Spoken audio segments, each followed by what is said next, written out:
Hello everyone, welcome back to GK today. आज के session में हम डिस्कस करने वाले हैं 20th ऑफ फरवरी के most important UPSC prelims related MCQs को। ये सारे क्वेश्चंस यूपीएससी प्रीलिम्स ओरिएंटेड ही फ्रेम किए गए हैं, इनको ध्यान में रखते हुए, लेकिन ये आपको अदर जो स्टेट लेवल पे डिफरेंट सिविल सर्विसेज एग्जामिनेशन होते हैं उनमें भी हेल्प करेंगे। ठीक है, तो अगर आप ओवरऑल किसी भी सिविल सर्विसेज एग्जामिनेशन की तैयारी कर रहे हैं तो आप इन लेक्चर्स को फॉलो कर सकते हैं। यहाँ पे बेसिकली हम सीखते हैं कि हर क्वेश्चन को कैसे आपको अप्रोच करना है, हर स्टेटमेंट को कैसे एनालाइज करना है और फिर करेक्ट आंसर तक पहुँचना है। ठीक है, आगे बढ़ने से पहले मैं आपको फिर से बता दूँ कि ये सारे क्वेश्चंस हमारी डेली 20 यूपीएससी एमसीक्यू सीरीज़ का हिस्सा हैं in the GK today Android application. तो अगर आप में से कोई फर्दर इंटरेस्टेड है तो आप इस कोर्स को जाके सब्सक्राइब कर सकते हैं bye paying a very nominal fees. यहाँ पे डेली आपको 20 क्वेश्चंस प्रोवाइड किए जाएंगे और इन्हीं में से 10 क्वेश्चंस हम इन लेक्चर्स में डिस्कस करते हैं। ठीक है, आइए देखते हैं कौन से मोस्ट इंपॉर्टेंट आज के 10 क्वेश्चंस हैं। The first one is With respect to the National Financial Reporting Authority, which of the following statements are correct? National Financial Reporting Authority के रिगार्डिंग 3 स्टेटमेंट है, इनको हमें एनालाइज करना है, बताना है कौन कौन से स्टेटमेंट सही है। फर्स्ट है, it is a statutory body that was constituted under section number 132 of the companies act 2013। इस स्टेटमेंट में आपको क्या क्या चेक करना है। सबसे पहली बात ये कि क्या ये एक स्टैट्यूटरी बॉडी है, सेकेंड बात ये कि क्या ये कंपनीज एक्ट के तहत स्टैब्लिश की गई है, और थर्ड बात आपको इसका सेक्शन भी चेक करना होगा। तो यहाँ पे national financial reporting authority definitely एक स्टैट्यूटरी बॉडी है जिसको फॉर्म किया गया है under section number 132 of companies act 2013। ठीक है, तो ये स्टेटमेंट बिल्कुल सही है। इसमें से कोई एक भी बात अगर गलत होती तो आपका स्टेटमेंट गलत हो जाता।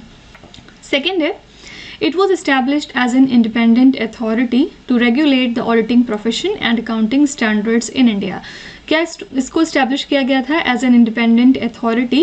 पर्पस क्या था? ऑडिटिंग प्रोफेशन को रेगुलेट करना और अकाउंटिंग स्टैंडर्ड्स को इंडिया के अंदर मेंटेन करना। तो डेफिनेटली सही है, ये इंडिपेंडेंट अथॉरिटी के तौर पे वर्क करता है और ये ऑडिटिंग प्रोफेशन को रेगुलेट करता है, साथ ही अकाउंटिंग स्टैंडर्ड्स को इंडिया के अंदर मेंटेन करता है।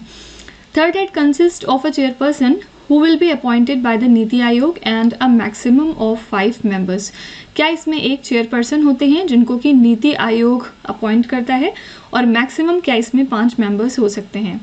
देखिए, कंपनीज एक्ट के तहत नेशनल फाइनेंशियल रिपोर्टिंग अथॉरिटी में यस एक चेयरपर्सन होते हैं, लेकिन इनको नीति आयोग अपॉइंट नहीं करता बल्कि इनको सेंट्रल गवर्नमेंट यहाँ पे अपॉइंट करती है। ठीक है, और सेकंड जो बात लिखी है कि इसमें मैक्सिमम 5 मेंबर्स हो सकते हैं, ये बात सही है, लेकिन यहाँ पे नीति आयोग की जगह पे आपका सेंट्रल गवर्नमेंट होना चाहिए था। ठीक है, तो थर्ड स्टेटमेंट इस वजह से आपका एलिमिनेट हो जाएगा।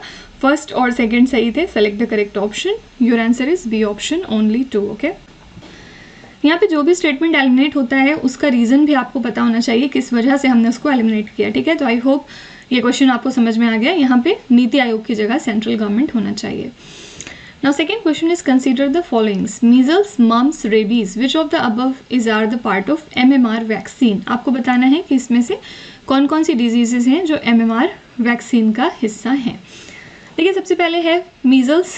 मीजल्स एक हाईली कंटैगियस वायरल इन्फेक्शन है जिसके सिम्टम्स क्या क्या हो सकते हैं, फीवर, कफ और एक डिस्टिंक्ट तरीके की रैश पूरे बॉडी में होने लगती है। ठीक है, और ये ज़्यादातर स्प्रेड होते हैं बिकॉज ऑफ रिस्पायरेटरी ड्रॉपलेट्स। ठीक है, फिर सेकेंड है यहाँ पे मम्प्स। मम्प्स एक और तरह का वायरल इन्फेक्शन है जिसकी वजह से आपके सिलावरी ग्लैंड्स जो हैं वो सूज सकते हैं, स्वेलिंग आ सकती है उनमें, फीवर हो सकता है आपको, मसल एक भी कई बार देखा गया है, और लेकिन आप इसको प्रिवेंट कर सकते हैं थ्रू वैक्सीनेशन। ठीक है, और थर्ड है यहाँ पे रेबीज़। रेबीज़ बिल्कुल डिफरेंट है।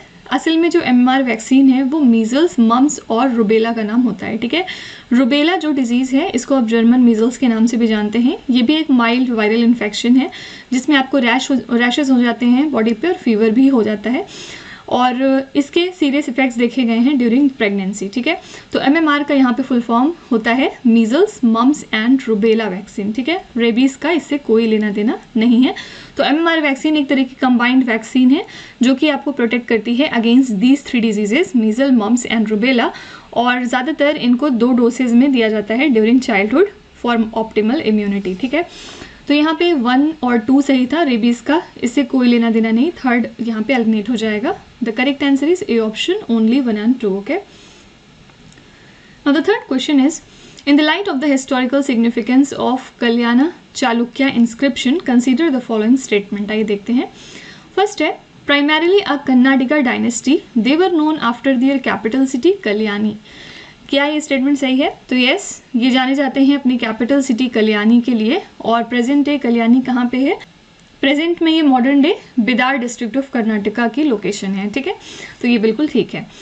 सेकेंड है Vijeshwara temple is a notable example of Kalyana Chalukya architecture. क्या ये जो टेम्पल का नाम दिया हुआ है ये एक एग्जाम्पल है कल्याणा चालुक्य आर्किटेक्चर का? तो बिल्कुल सही है। इस टेम्पल में शोकेस हुए हैं इंट्रिकेट कार्विंग्स जो कि कल्याणा चालुक्य स्टाइल के माने गए हैं, ठीक है। आपको कमेंट्स में बताना है कि विजेश्वरा टेम्पल की लोकेशन क्या है, ये कहाँ पे, कौन से स्टेट में लोकेटेड है। थर्ड है emperor Someshwara III was known for his contributions to literature and arts. तो yes, this is definitely true, क्योंकि इन्होंने बहुत सारे पोइट्स और स्कॉलर्स को अपने दरबार में पैट्रोनाइज किया था, जिससे कि इनके जो रेन है, इनका जो एरा है, उसका कल्चरल लैंडस्केप बहुत हद तक इन्हांस हुआ था, ठीक है। तो 1, 2, 3 बिल्कुल सही है। How many of the above statements are correct? तीनों स्टेटमेंट बिल्कुल ठीक थे। Answer is C option, all 3। Now fourth one is consider the following. यहाँ पे डिफरेंट टाइगर रिजर्व्स के नाम है। Which of the following is the correct order of the above reserves from east to west. आपको इनको east to west में arrange करना है, ठीक है। असल में टाइगर रिजर्व यहाँ पे आपको दिया है, लेकिन देखा जाए तो ये सारे के सारे टाइगर रिजर्व्स अलग अलग स्टेट से हैं। तो बेसिकली आपको स्टेट्स को अरेंज करना है ईस्ट टू वेस्ट ऑर्डर में, ठीक है। फर्स्ट है यहाँ पे कान्हा टाइगर रिजर्व, जिसको आप कान्हा नेशनल पार्क के नाम से भी जानते हैं। ये मंडला और बालाघाट डिस्ट्रिक्ट में है मध्य प्रदेश के, और याद रखिएगा ये मध्य प्रदेश का लार्जेस्ट नेशनल पार्क भी है, ठीक है। तो कान्हा टाइगर रिजर्व की लोकेशन क्या हो गई? आंसर है मध्य प्रदेश, ओके। सेकेंड है यहाँ पे इंद्रावती नेशनल पार्क, ये लोकेटेड है छत्तीसगढ़ के बीजापुर डिस्ट्रिक्ट में। और एक पेरिनियल रिवर है यहाँ पे जिसका नाम है इंद्रावती, जो कि इस रिजर्व की बाउंड्री को फॉर्म करता है on the northern and the western side, ठीक है। तो इंद्रावती नेशनल पार्क, यानी कि आपको यहाँ पे सेकंड ऑप्शन दिया है Chhattisgarh. Now third is Biligiri Ranganatha Swamy temple tiger reserve. ये है एक वाइल्ड लाइफ सैंक्चुरी, कहाँ पे है? कर्नाटका के चामराजनगर डिस्ट्रिक्ट में। और यहाँ पे आपको डिफरेंट टाइगर्स, एलिफेंट्स, लेपर्ड्स और डिफरेंट वाइल्ड लाइफ मिल जाएंगे, ठीक है। तो यहाँ पे आपको थर्ड ऑप्शन दिया है बेसिकली कर्नाटका। और फोर्थ है यहाँ पे श्री विल्लीपुथुर मेघामलाई टाइगर रिजर्व। ये फैला हुआ है तमिलनाडु के डिफरेंट डिस्ट्रिक्ट्स में, जैसे कि थेनी, विरुधुनगर और मदुरई, ठीक है। तो ये बेसिकली तमिलनाडु में लोकेटेड है, ओके। तो यहाँ पे बेसिकली आप इनको अब एलिमिनेट करके ये कह सकते हैं कि आपको स्टेट्स को अरेंज करना है ईस्ट टू वेस्ट ऑर्डर में। और कौन कौन से स्टेट्स को? तो मध्य प्रदेश, छत्तीसगढ़, उसके बाद फिर कर्नाटका और लास्ट में तमिलनाडु।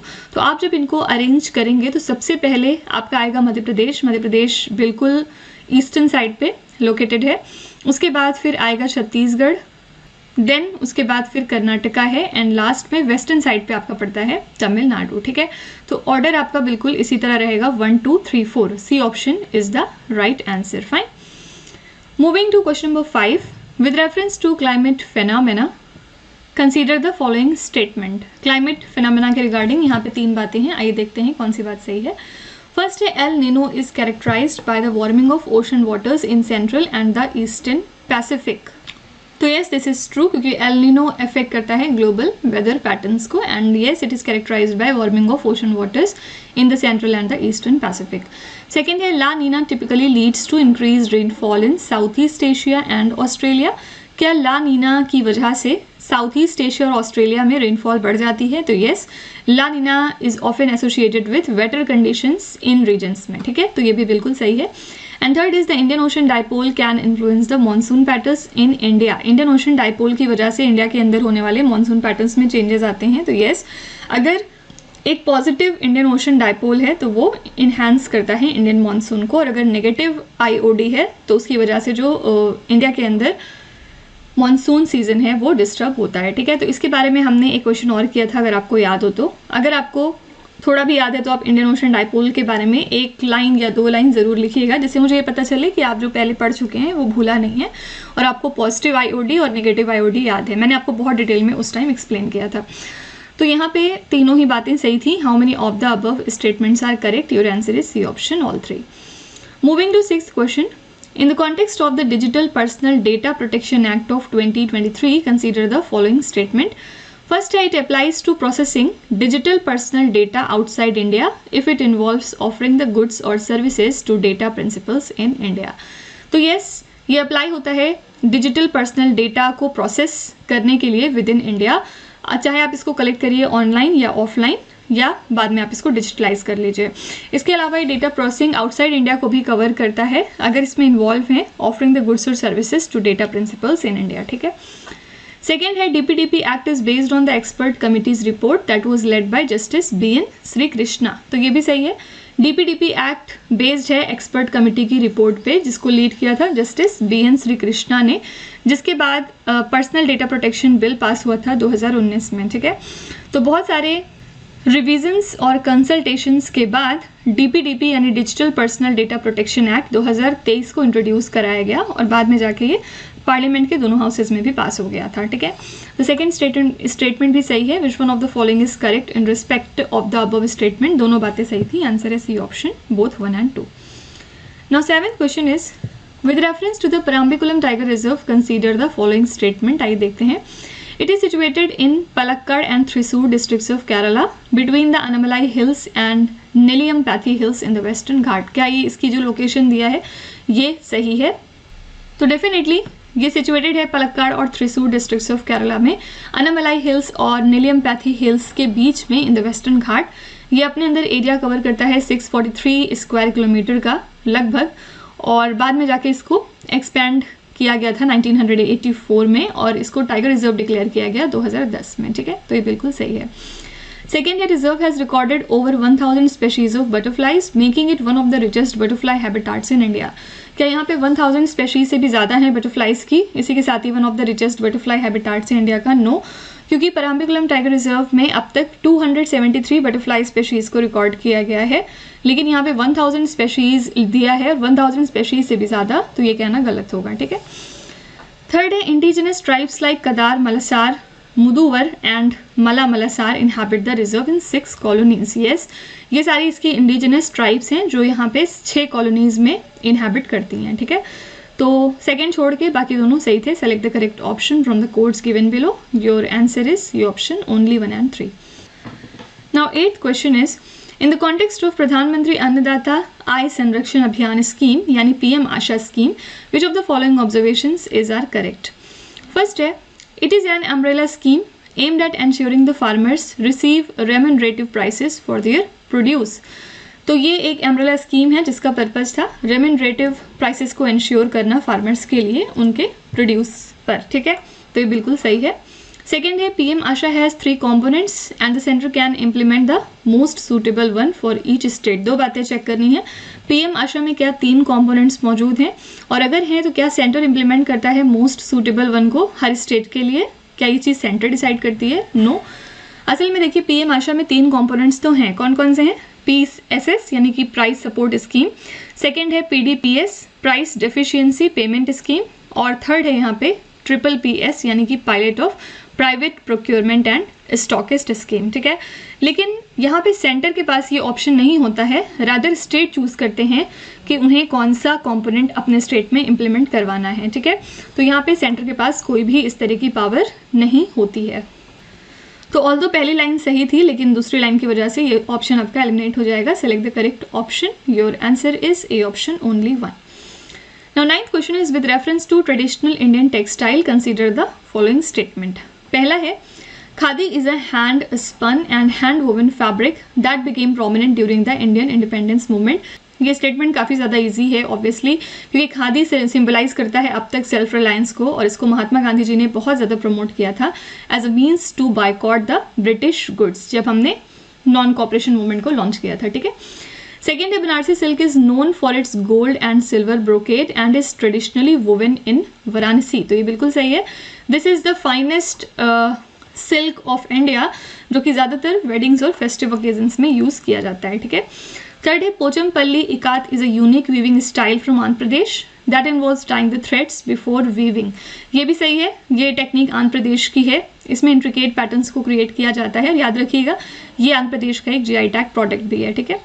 फोर्थ है Chanderi is a light weight fabric made from a blend of silk and cotton originating from Madhya Pradesh. ये भी सही है। चंदेरी साड़ीज आपने सुना होगा, बहुत फेमस है और ये जानी जाती हैं अपनी शेयर टेक्सचर और लग्जरियस फील के लिए। ज़्यादातर ये ट्रेडिशनल मोटिव्स में फीचर होते हैं, ठीक है, और ये मध्य प्रदेश का ही प्रोडक्ट है। तो यहाँ पे चारों स्टेटमेंट सही थे। How many of the above statements are correct? Your answer is D option, all 4। Coming to last question, in the context of the experimental advance superconducting tokamak, जिसको आप ईस्ट रिएक्टर के नाम से जानते हैं, which of the following statements is are correct? आइए देखते हैं। फर्स्ट है EAST was the first tokamak to achieve nuclear fusion using only deuterium as fuel. यहाँ पे देख सकते हैं आप, एक स्पेसिफिक वर्ड है ओनली। मैंने आपको बहुत बार बताया कि जब भी कोई ऐसा स्पेसिफिक वर्ड दिखाई देगा 90% केसेस में वो स्टेटमेंट आपका गलत रहता है। तो ईस्ट असल में क्योंकि पहला टोकामैक नहीं है जिसने कि न्यूक्लियर फ्यूजन को अचीव किया using only deuterium as fuel, क्योंकि यहाँ पे कॉम्बिनेशन हम यूज़ करते हैं ड्यूटेरियम और ट्राइटियम का फ्यूजन प्रोसेसेस में, ठीक है। तो यहाँ पे सिर्फ ड्यूटेरियम का यूज़ नहीं होता बल्कि ड्यूटेरियम और ट्राइटियम का यूज़ होता है। सेकेंड है ईस्ट है sustained a plasma at a temperature of 100 million degree centigrade for over 1000 second. ये बिल्कुल सही है, क्योंकि इस ईस्ट ने अचीव किया है वर्ल्ड रिकॉर्ड जहाँ पे प्लाज्मा को इन्होंने सस्टेन किया at a temperature of 100 million degree centigrade, और कितने देर के लिए? 1066 सेकेंड के लिए, ठीक है। इसी के साथ ही एक बहुत ज़बरदस्त एडवांसमेंट रहा न्यूक्लियर रिसर्च में, ठीक है। तो फर्स्ट स्टेटमेंट यहाँ पे गलत था, सेकंड सही था। Select the correct option from the codes given below. Your answer is B option, only 2। Fine. तो with this we are done with our session. I hope you have liked it. आपको आज का session कैसा लगा? आप अपना feedback दे सकते हैं कमेंट सेक्शन में। इसके अलावा अगर कोई सजेशन है आपकी तरफ से जो आप बोलना चाहते हैं या करवाना चाहते हैं तो आप वो भी लिख सकते हैं कमेंट सेक्शन में। अगर हमारी टीम को ठीक लगेगा हम उसको रिव्यू करेंगे, अगर ठीक लगता है तो फिर हम उसको इम्प्लीमेंट करने की भी कोशिश करेंगे। तो कल मिलते हैं वापस से इस सीरीज़ में अगले लेक्चर के साथ। Till then stay tuned. Thank you so much for watching and please do not forget to subscribe to GK Today. With this, me Nuzhat Sana signing off.